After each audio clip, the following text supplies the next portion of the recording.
गुजरात के पुलिस प्रमुख डॉक्टर बिमल भाई, जो हमारे एक प्रकार से होस्ट भी है और ये कॉन्फ्रेंस में महत्वपूर्ण भूमिका निभा रहे हैं। सी रवि जोसेफ लोकू जी, एडिशनल डीजी बीपीआरएनडी, और आज 50वीं अखिल भारतीय पुलिस विज्ञान कांग्रेस में उपस्थित सभी प्रतिभागीगण, आप सभी का मैं हृदय से स्वागत करता हूं। मीडिया के मित्र जरा सेट कर बैठ जाओ, मैं यहीं रहूंगा, हिलूंगा डुलूंगा नहीं, आराम से जरा बैठ जाइए। मित्रों, मैं चौथी बार अखिल भारतीय पुलिस विज्ञान कांग्रेस के अंदर हिस्सा ले रहा हूं। जब मैं पहली बार लखनऊ अखिल भारतीय पुलिस विज्ञान कांग्रेस में हिस्सा लेने के लिए मैंने हाँ बोला, तब एक उच्च पदस्थ अधिकारी का एक टिप्पणी था जो हम सबने बहुत गंभीरता से लेना चाहिए। मैंने बीच में 3 वर्ष 3 सम्मेलन में इसका जिक्र नहीं किया, क्योंकि मैं खुद वो टिप्पणी को समझना चाहता था और इसका धरातल पर क्या सच्चाई है वो भी जानना चाहता था। उन्होंने मुझे कहा था कि साहब, धीरे धीरे अखिल भारतीय पुलिस विज्ञान कांग्रेस कर्मकांड बनकर रह गया है, मीटिंग का बहाना मात्र रहा है। इन्होंने इसके मूल उद्देश्यों पर एक प्रश्न चिन्ह खड़ा कर दिया था। मैं 4 बार, आज चौथी बार आया हूं। आज का एजेंडा भी मैंने डिटेल पढ़ा है। एजेंडा तैयार करने में भी, उसके पहले भी मैंने बीपीआरएनडी से चर्चा की है। मैं ये जो ग्रॉस स्टेटमेंट था, इसको सिरे से नकार नहीं रहा हूं। मैं मान रहा हूं कि अखिल भारतीय पुलिस विज्ञान कांग्रेस, इसके अलावे हमारी पुलिसिंग की सिस्टम को, हमारी सुरक्षा व्यवस्था को आज के जमाने में रिलेवेंट रखना संभव ही नहीं है। इसलिए इसका बहुत महत्वपूर्ण है, ये कर्मकांड नहीं। परंतु साथ में यह भी सही है कि 50 साल से चलते चलते देश, दुनिया, अपराध जगत और पुलिसिंग, इसमें इतने सारे परिवर्तन आ गए, इसके हिसाब से पुलिस विज्ञान कांग्रेस का स्वरूप बदला है क्या? इसको ध्यान से देखते हैं तो वो महाशय की बात थोड़ी सच लगती है, क्योंकि पुलिस विज्ञान कांग्रेस ये पूरी हमारी अपराध के खिलाफ लड़ने की सिस्टम को रिलेवेंट रखने की एक्सरसाइज है। कहने को तो 250 लोग इस सभागार में बैठे हैं, मगर जो उद्देश्य है उसका, वो पूरी सिस्टम को रिलेवेंट बनाने का है। और जब ये दायित्व पुलिस विज्ञान कांग्रेस पर हो, तो हमने नए सिरे से इसके स्वरूप, इसकी सहभागिता, इसके इनपुट लेने की पद्धति और अनुसंधान और विकास, दोनों शब्दों को पुलिस स्टेशन से भी नीचे बीट और कांस्टेबल तक पहुंचाने की व्यवस्था, ये इसको समग्रता से पुनर्विचार करने का समय आ गया है। अच्छा ही है आज गृह सचिव महोदय यहां पर बैठे हैं। मेरा गृह सचिव महोदय से आग्रह रहेगा कि बीपीआरएनडी के डीजी, गृह सचिव महोदय और इसके सारे स्टेक होल्डर मिलकर एक मनोमंथन चिंतन पुलिस विज्ञान कांग्रेस पर ही करने की जरूरत है, जिससे अगली पुलिस विज्ञान कांग्रेस कैसी हो, किस प्रकार से की हो, कैसे ज्यादा उपयोगी। कोई भी पद्धति 50 साल तक चलती है तो वो काल बाह्य हो जाती है। चिरंजीव कुछ नहीं होता है, परिवर्तन नहीं हुआ ऐसा मेरा मानना नहीं है। मैं मानता हूं कि बीपीआरएनडी का काम बहुत महत्वपूर्ण है। मैं गृह मंत्री बनने के बाद बीपीआरएनडी पर विशेष ध्यान मैंने खुद भी दिया है, परंतु पुलिस विज्ञान कांग्रेस का जो समय उचित परिवर्तन होना चाहिए कार्य पद्धति में, उद्देश्यों में और सबको साथ लेने के बाद इसके इम्प्लीमेंटेशन, जो निर्णय होते हैं इसके इम्प्लीमेंटेशन, इसमें कहीं ना कहीं हम पीछे पड़े हैं। और अगर इसको हम नए सिरे से नहीं सोचते हैं तो वो सज्जन का जो बयान था, एक ग्रॉस स्टेटमेंट था, शायद हम उसको सच साबित कर देंगे। तो मेरा सबसे पहले तो आग्रह है कि इसके पूरे स्वरूप पर हमने पुनः विचार करना चाहिए। आने वाली समय की चुनौतियों के समझे बगैर हमारा जो प्लानिंग होता है वो कभी सफल नहीं होता है। हमें एक बात समझ लेनी चाहिए कि ये 10 साल में भारत विश्व का नेतृत्व हर क्षेत्र में करने के लिए आगे बढ़ रहा है। चाहे अर्थतंत्र की तालिका हो, चाहे टेक्नोलॉजी का क्षेत्र हो, चाहे सुरक्षा का क्षेत्र हो, चाहे शिक्षा का क्षेत्र हो, चाहे रिसर्च और डेवलपमेंट का क्षेत्र हो, चाहे इंफ्रास्ट्रक्चर की बात हो और व्यापार की बात हो, हर क्षेत्र में इस 10 वर्ष ने भारत ने कई दशकों की कमियों को पूरा कर कर आगे बढ़ने के लिए कदम भी उठाया है और हमें सफलता भी मिली। और मैं मानता हूं इसके कारण हमारी चुनौतियां कम नहीं होती है, बढ़ती है। क्योंकि कोई भी व्यवस्था में जब आप आगे बढ़ते हो तो किसी न किसी का स्थान लोगे, रेजिस्टेंस जरूर आएगा और वो रेजिस्टेंस को आपने एनालिसिस कर कर हमें आगे बढ़ना। कुछ आश्चर्यजनक सफलताएं हमने प्राप्त की। 11वें नंबर पर हमारा अर्थतंत्र था, हम 5वें नंबर पर ले आए और मैं विश्वास के साथ कह सकता हूं कि 1 अप्रैल 2028 के पहले हम दुनिया का 3रे नंबर का अर्थतंत्र बन जाएंगे।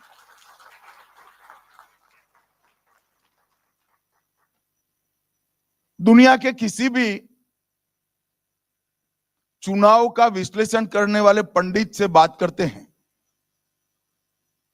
तो उनको आश्चर्य होता है कि 97 करोड़ पंजीकृत मतदाताओं का वोटिंग कोई गड़बड़ के बगैर हो गया और सिर्फ 16 बूथों के अंदर पुनः मतदान हुआ। ये बहुत बड़ी उपलब्धि है। हमने ऐसे देश भी देखे हैं जो टेक्नोलॉजी की दृष्टि से बहुत आगे होते हैं और महीनों तक उनके परिणाम घोषित नहीं होते। हमारे यहां 7 बजे मत गिनती शुरू हुई और 1 बजे परिणाम घोषित हो जाता है, विवाद भी नहीं होता है। ये बहुत बड़ी भी।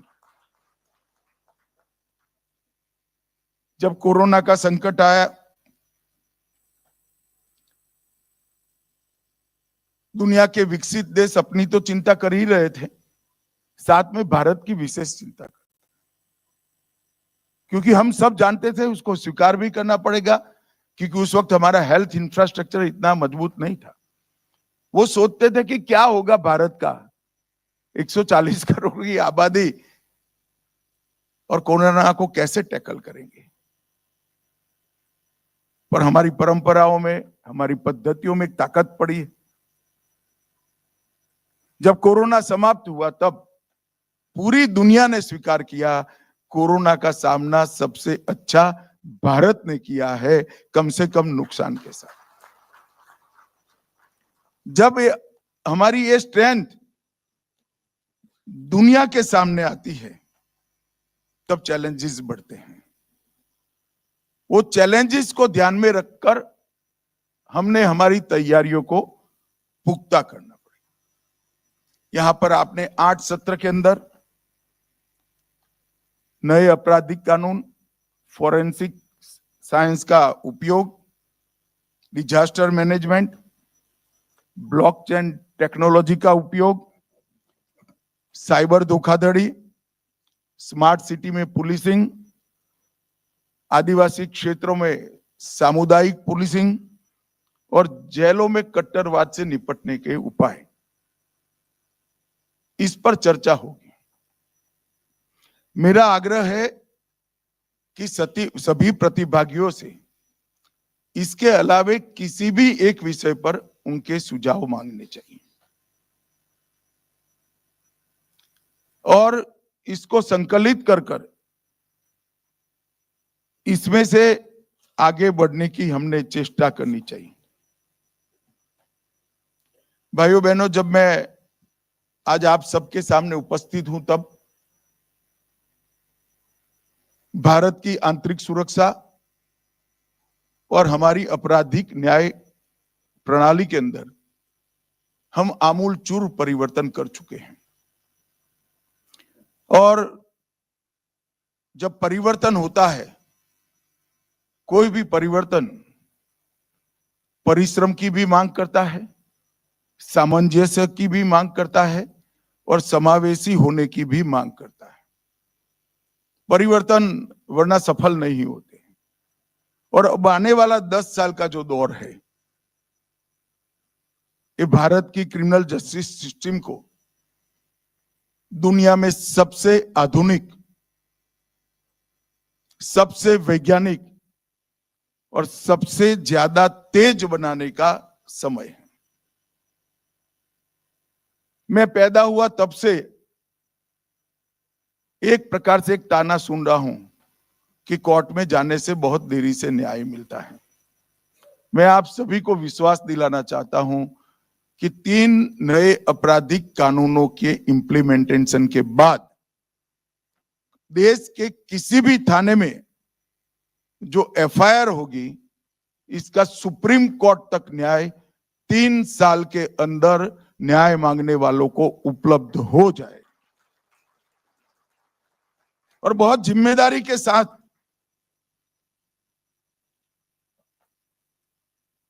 मैं इसको बोल रहा हूं और इसके लिए हमने हमारी समस्त कार्यवाही को लक्ष्य उन्मुख से, लक्ष्य जो तय किया है इसकी सिद्धि तक नहीं, इसके परिणाम, रिजल्ट्स और इसके परिमाण, रिजल्ट्स के सभी डायमेंशन में सफलता तक ले जाना पड़ेगा। कभी आंकड़ों से सफलता नहीं मिलती।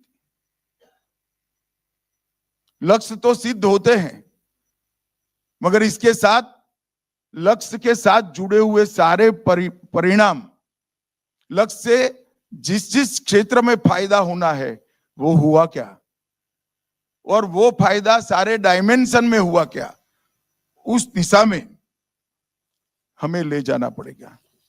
तब जाकर हमें सफलता मिलेगी। हमने एक मजबूत नींव रखी है। आर्थिक reform, GST, ease of doing business, make in India, social reforms 60 crore गरीबों के जीवन स्तर को ऊपर उठाया है, 25 करोड़ लोगों को गरीबी की सूची से बाहर निकाला है। युवाओं के लिए नई शिक्षा निधि, स्टार्टअप, ट्रेनिंग, स्किल डेवलपमेंट और R&D के ये 4 स्तर में विभाग कर हमने काम आगे बढ़ाया है। मातृशक्ति को हर क्षेत्र में 33% रिजर्वेशन देकर उनको एक प्लेटफॉर्म और सहभागिता का मौका दिया है। और सालों से 3 क्षेत्र बहुत डिस्टर्ब माने जाते थे, कश्मीर, उत्तर पूर्व और नक्सलवाद पीड़ित क्षेत्र। ये तीनों क्षेत्र में हमने सुरक्षा स्थिति में काफी सुधार किया है। विगत 10 साल के आंकड़े और इसके आगे के 10 साल को आंकड़ों का तुलनात्मक अभ्यास करें तो लगभग 70% हिंसा हम कम करने में सफल हुए और मैं मानता हूं ये बहुत बड़ी उपलब्धि है। 70% हिंसा कश्मीर, पूर्वोत्तर और वामपंथी उग्रवादी क्षेत्र के अंदर हम कम करने में सफल रहे और इसके लिए ढेर सारे लोगों ने मनोयोग के साथ सरकार के उद्देश्यों को सफल करने में काम किया है। नारकोटिक्स के क्षेत्र में मैं एक ही आंकड़ा आपको देना चाहता हूं। पहले 10 साल में 5,45,000 किलोग्राम नहीं, अभी 10 साल में 5,45,000 किलोग्राम, जिसका बाजार मूल्य 35,000 करोड़ का है, उसको जब्त करने में हमें सफलता मिली और ये आंकड़ा अगले 10 साल से 6 गुना ज्यादा है। इसका मतलब नहीं है 10 साल में ड्रग्स का कंजम्पशन बढ़ा है, इसका मतलब है ये 10 साल में जब्ती की प्रक्रिया बहुत साइंटिफिक तरीके से हमने बदली है और उसमें हमें सफलता मिली।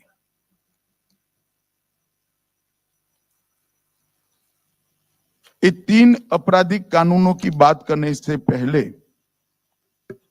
ये 3 आपराधिक कानून लाने के पहले 4 साल में इसकी पृष्ठभूमि तैयार करने के लिए गृह मंत्रालय में बहुत बड़ी एक्सरसाइज हुई थी और काफी कुछ काम पहले भी प्लान हुआ पड़ा था।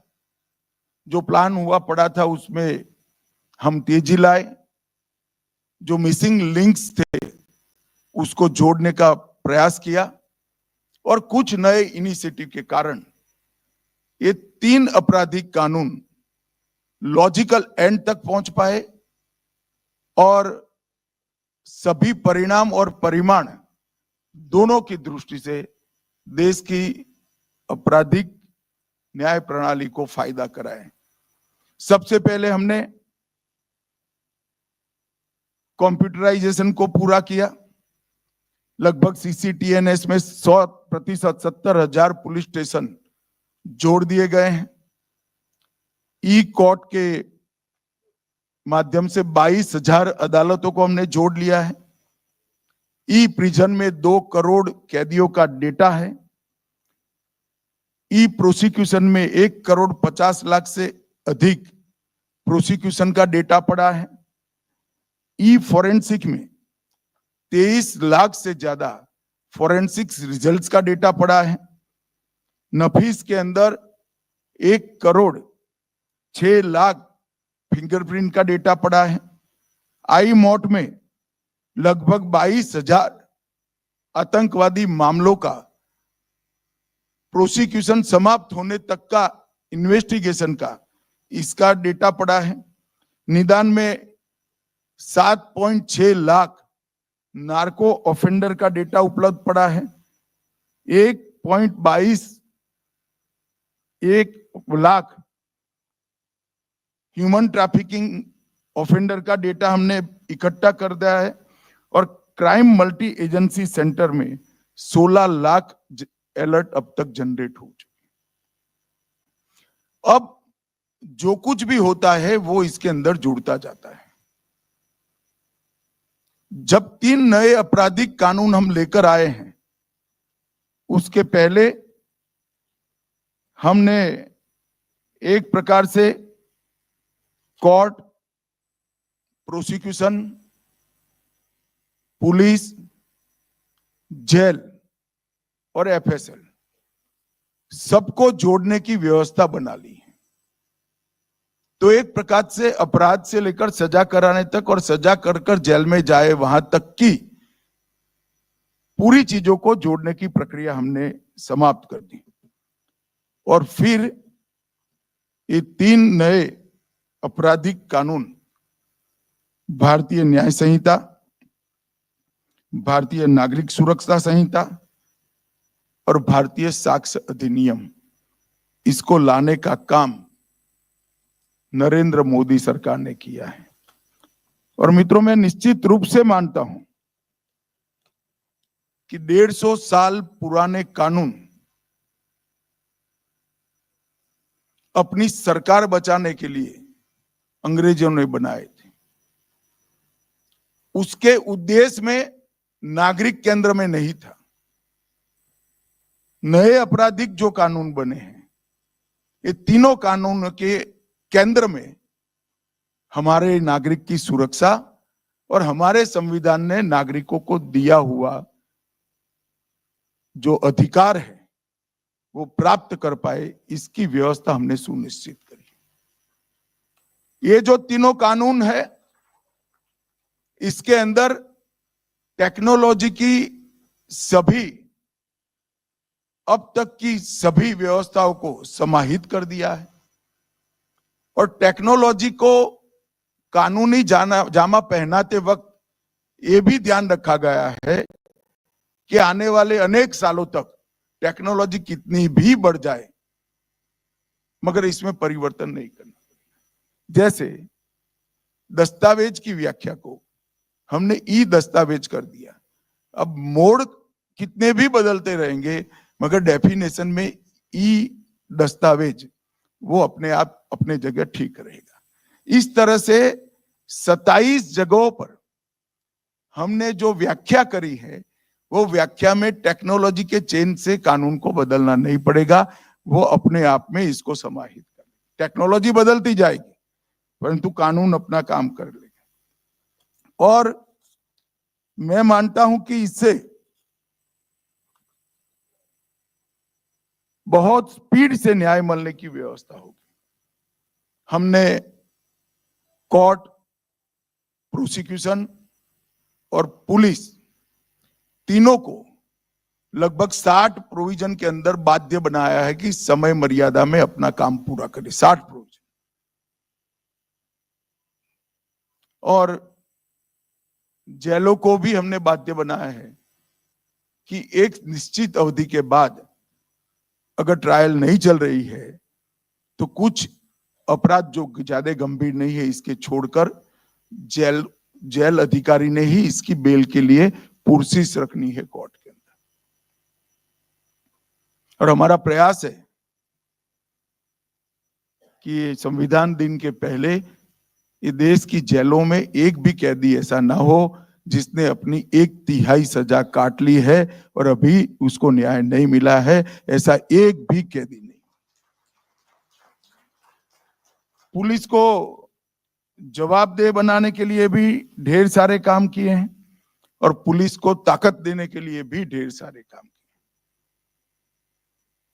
अब ये सारे खाका एक प्रकार से बनकर पड़ा है।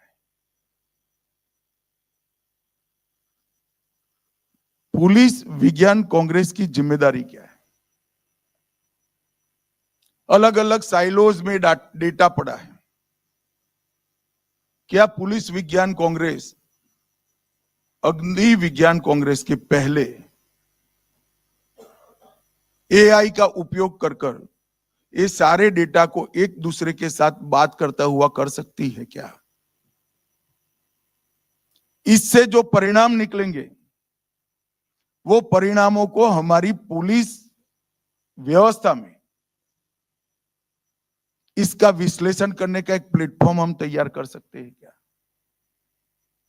और उसका विश्लेषण कर अपराधों की संख्या को रोकने के लिए, अपराधों के इन्वेस्टिगेशन के लिए और त्वरित न्याय के लिए हम हमारी व्यवस्था में, प्रणाली में बदलाव कर सकते हैं क्या?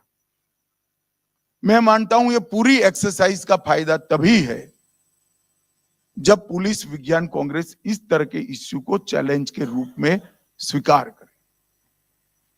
सैकड़ों हैकाथॉन होने चाहिए समस्याओं के निवारण के लिए।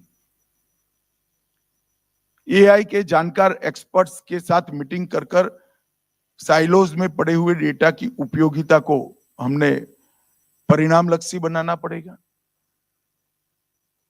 और इससे जो एनालिसिस आता है उसका प्रैक्टिकल विश्लेषण कर कर हमारी व्यवस्था को सुधारने के लिए काम करना चाहिए। मैं मानता हूं कि ये नहीं करते हैं तो इस सारी एक्सरसाइज का इतना फायदा नहीं होगा कि जितना होना चाहिए। फायदा तो जरूर होगा, परंतु इतना फायदा नहीं होगा कि जितना होना चाहिए। और ये विषय को पुलिस विज्ञान कांग्रेस ने चैलेंज के रूप में स्वीकार करना चाहिए। आपके 8 सत्र आप समाप्त कर दीजिए, बाद में मेरा बीपीआरएनडी डीजी साहब से आग्रह है कि उसके बाद जो लोग इस विषय पर अपनी इच्छा से रुकना चाहे, ये लोग 3 घंटा रुककर इस पर विमर्श करें और फिर बीपीआरएनडी सबके साथ ऑनलाइन चर्चा कर कर इसका रोड मैप बनाए। इसमें रक्षा शक्ति यूनिवर्सिटी और एफएसएल यूनिवर्सिटी को भी जोड़ना चाहिए। आईटी और मैनेजमेंट, इसके लिए अच्छा काम करने वाली यूनिवर्सिटियों को भी इसके अंदर जोड़ना चाहिए। और इंप्लीमेंटेशन के विषय में जिन्होंने सफलतापूर्वक काम किया है, जिनको इंप्लीमेंटेशन के गुर मालूम है, ऐसे तज्ञों को भी इसमें जोड़ना चाहिए। तब जाकर ये परिणाम लक्षी बन सकता है। और मैं मानता हूं कि हमारी कांग्रेस भी तभी परिणाम लक्षी मानी जाएगी। आने वाले दिनों में हमारे सामने कुछ चुनौतियां हैं, दुनिया के सामने चुनौतियां है, सिर्फ भारत के सामने नहीं है। इसका हल भारत ने ढूंढना चाहिए। 5 क्षेत्र ऐसे हैं जिसमें कानून की रोकथाम करने वालों ने कानून तोड़ने वालों से 2 कदम आगे रहना चाहिए। इस पर भी पुलिस विज्ञान कांग्रेस ने चिंता करनी चाहिए। साइबर क्राइम, घुसपैठ, मतलब सीमाओं का टेक्नोलॉजी से सीमाओं की सुरक्षा करना। बाड़ लगाना तो एक है जहां प्रैक्टिकली लगाएंगे, परंतु टेक्नोलॉजी से कैसे सीमा की सुरक्षा कर सकते हैं। ड्रोन का अवैध उपयोग, इसकी रोकथाम, नारकोटिक्स, इसके इन्वेस्टिगेशन में और जागरूकता में आधुनिक टेक्नोलॉजी का कैसे उपयोग हो सकता है, और डार्क नेट के दुरुपयोग के खिलाफ रोकथाम में इसका सॉल्यूशन। ये 5 क्षेत्र को भी हमने आरएनडी में जो विश्वास करते हैं, ऐसे सभी क्षमतावान लोगों के साथ मिलकर बीपीआरएनडी और पुलिस विज्ञान कांग्रेस ने आगे बढ़ना चाहिए। मित्रों, एक प्रकार से कोर्ट, प्रोसिक्यूशन, पुलिस, सीएपीएफ और स्टेट्स की रिजर्व पुलिस मिलाकर मैंने एक बड़ा अंदाज लगाया था, ये 10 करोड़ का परिवार है। 10 करोड़ लोगों का, जो देश के आपराधिक न्यायिक व्यवस्था को सुदृढ़ करता है। 10 करोड़ लोग हैं। अब 10 करोड़ लोगों को आगे कैसे बढ़ना, इसका चिंता ये 250 लोगों ने करनी है। मैं आप पर बोझ नहीं डाल रहा, आपकी जिम्मेदारी का एहसास कराता हूं, और ये हमारी भूमिका होनी चाहिए। मगर इसको बोझ मत समझिए। चिंतन कणिका जो होती है, इसने हमारे भूतकाल में एक ही चिंतन कणिका के बिंदु ने इस दुनिया को उपनिषद दिए। हर उपनिषद का मूल उत्पन्न उद्भव एक चिंतन कणिका से हुआ है, और जिन उपनिषदों को आज पूरी दुनिया मानव विकास, पृथ्वी का संरक्षण और समावेशी स्वभाव, इसके लिए मूल चिंतन मानते हैं, पूरी दुनिया मानती है, इसके हर उपनिषद की उद्भव एक ही चिंतन कणिका है। तो चिंतन का एक कण, इसमें बहुत बड़ी ताकत होती है। तो 250 लोगों ने कोई दबाव में आने की जरूरत नहीं है। चर्चा और समावेशी कार्य पद्धति से 250 लोग पूरा देश बदल सकते हैं। और मेरा आग्रह है कि हमारी पुलिस विज्ञान सम्मेलन का आने वाले 10 साल का एक रोड मैप बने। हम क्या क्या परिवर्तन, क्योंकि कोई भी परिवर्तन थोपा नहीं जाता है, धीरे धीरे करना पड़ता है। इसका ईयरली रिव्यू, 5 ईयरली रिव्यू, फिर 5 साल के बाद फिर से इसका प्लानिंग, और 10 साल में हम गंतव्य स्थान पर पहुंचे। इस तरह का एक रोड मैप बीपीआरएनडी ने बनाना चाहिए, तो ही बीपीआरएनडी और एक पुलिस विज्ञान सम्मेलन अपने आप में सफल माना जाएगा। और मैं आज जो आप लोगों के सामने मेरे विचार रख रहा हूं, वो 3 सम्मेलन में जाकर 4थे सम्मेलन में करता हूं। मैं गंभीरता से इसका अध्ययन करने के बाद आपके सामने रखता हूं। लगभग 100 से 150 लोगों से मैंने चर्चा भी की है ये 5 सालों में, और धैर्यपूर्वक मेरे घर में जो डेटा संग्रहित करने वाला कंप्यूटर है, इसमें काफी सारे इकट्ठा कर मैंने स्वयं इसमें से कुछ बिंदु निकालकर आप लोगों के सामने रखे हैं। मैं आशा करता हूं कि एक नए क्लेवर के साथ, नए उद्देश्यों के साथ, नए लक्ष्यों के साथ पुलिस विज्ञान सम्मेलन अगला हो। ईश्वर ने चाहा तो मैं जरूर आऊंगा, परंतु आप लोग रोड मैप के साथ आइए, ऐसा मेरा आपसे विनंती है, आग्रह है। और आप सभी ने अब तक 50 साल में जो काम किया है, 50 सम्मेलनों में, वो एक प्रकार से देश की काफी सारी समस्याओं का निवारण करने वाला रहा है। इसलिए पूरी ये प्रक्रिया को बहुत बहुत बधाई और साधुवाद देकर हमारी बात समाप्त करता हूं। वंदे मातरम।